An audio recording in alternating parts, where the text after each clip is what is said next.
Hi everyone and welcome to this creative workshop. And in this workshop we're going to be looking at how to record audio directly into Adobe Premiere.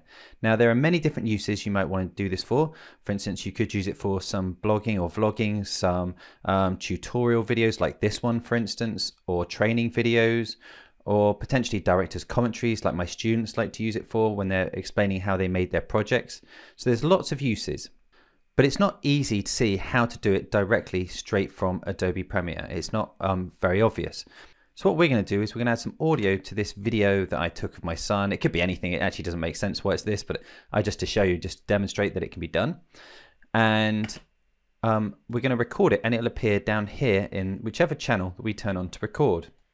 Now straight away we can't use the voiceover record button, but we have to go to the audio along the top.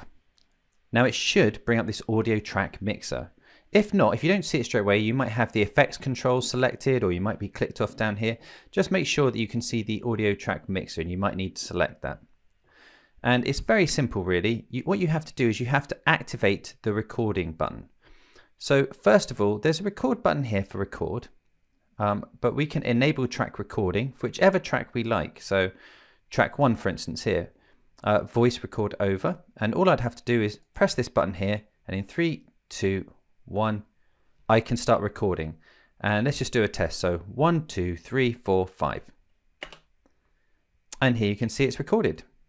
And it's that simple. It's a very simple process. One of the things you might come up with as an issue is potentially that your audio source that you're recording from might not be selected or might not be activated by Premiere in the input window. So what we need to do is go to Edit, Preferences, and just check your audio hardware sources.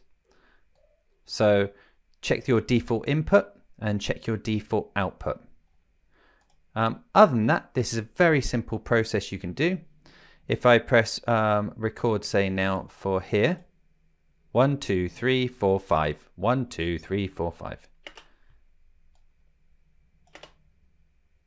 And what you'll notice there is it gives you a roll in as well. So say I wanted to make sure that I don't record over some audio, and I can choose any channel I like now. But I'm going to choose, say here. Hello, hello, hello. I hope you found this quick tutorial very useful.